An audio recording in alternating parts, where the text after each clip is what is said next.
Hello everyone, I am Tanish Gandhi. आज मैं आपके लिए टॉपिक लेके आया हूँ होल्डिंग और सब्सिडरी कंपनीज़ का। अब होल्डिंग कंपनी और सब्सिडरी कंपनीज़ क्या होता है ये जानना बहुत इंपॉर्टेंट है, क्योंकि इसके ऊपर केस स्टडी पेपर में बन जाती है और टिपिकल भी होती है कभी कभी। ठीक है, तो सबसे पहले आपको होल्डिंग कंपनी का मतलब जानना पड़ेगा। तो यहाँ पे तो इन्होंने बहुत सिंपल सा मीनिंग दिया हुआ है, मतलब एक नेगेटिव सी डेफिनेशन दी हुई है कि होल्डिंग कंपनी वो कंपनी है जिसकी कोई सब्सिडरी कंपनी है। इसका तो कोई मतलब नहीं निकला। तो यानी अब हमें सब्सिडरी कंपनी को आइडेंटिफाई करना है कि सब्सिडरी कंपनी कौन है। ठीक है, यहाँ पे सब्सिडरी कंपनी की डेफिनेशन दी हुई है अंडर सेक्शन 2 क्लॉज 87 में। ठीक है, क्या दी हुई है डेफिनेशन कि सब्सिडरी कंपनी वो कंपनी है जिसमें होल्डिंग कंपनी का control the composition of board of director. मतलब होल्डिंग कंपनी के पास पावर है कि वो बोर्ड ऑफ डायरेक्टर के सिलेक्ट कर सके, उनके अपॉइंट कर सके, तो यानी वो होल्डिंग होल्डिंग कंपनी है। या यहाँ पे ऑप्शन, यहाँ पे वर्ड है और, यानी या तो ये सेकंड पॉइंट। ठीक है, सेकंड पॉइंट कौन से? More than 1/2 of the total voting power. Voting power मतलब इक्विटी शेयर, मतलब जितने कंपनी के इक्विटी शेयर है हाफ यानी आधे से ज़्यादा होने चाहिए।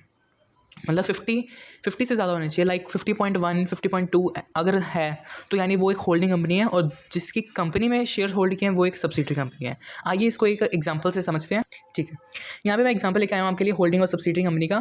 सपोज कीजिए एक एमआरएफ लिमिटेड है। ठीक है, एमआरएफ लिमिटेड की दो सब्सिडरीज बन जाएगी ऐसे।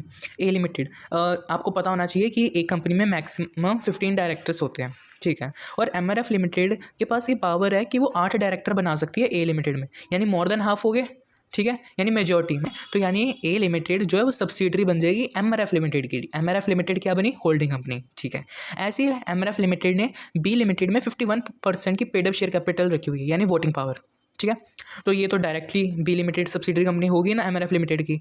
ठीक है, अब आगे बी लिमिटेड ने सी लिमिटेड में 32% की वोटिंग पावर रखी हुई है। ठीक है, 32% की रखी हुई है, और एमआरएफ लिमिटेड ने 20% की रखी हुई है। तो अगर आप इन दोनों को ऐड करेंगे तो 52% बनेगा कि नहीं, जो कि 50 से ज़्यादा है। तो फिर ये भी सी लिमिटेड भी एक सब्सिडरी कंपनी होगी किसकी? एमआरएफ लिमिटेड की। ठीक है, एक तो ये हो गया। ठीक है, अब लाइक है इस साइड देखते हैं, जैसे ए लिमिटेड है, उसने डी लिमिटेड में 50.5% की रखी हुई है, तो यानी ये डी लिमिटेड ए लिमिटेड की सब्सिडरी हुई, बल्कि ए लिमिटेड जो एमआरएफ लिमिटेड की सब्सिडरी है। तो फिर इनडायरेक्टली जो डी प्राइवेट लिमिटेड है वो एमआरएफ लिमिटेड की सब्सिडरी हुई। ठीक है, और हर एक पब्लिक कंपनी की सब्सिडरी जो कि प्राइवेट लिमिटेड है वो भी एक पब्लिक कंपनी मानी जाएगी। ठीक है, अब देखिए ए लिमिटेड जो है होल्डिंग कंपनी है डी लिमिटेड की, तो ये हो गई लेयर 1, क्योंकि इंडिया में मैक्सिमम 2 लेयर्स आर अलाउड। ठीक है, जिसको हम चेन होल्डिंग बोलते हैं।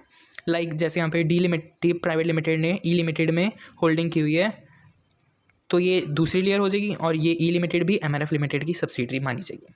थैंक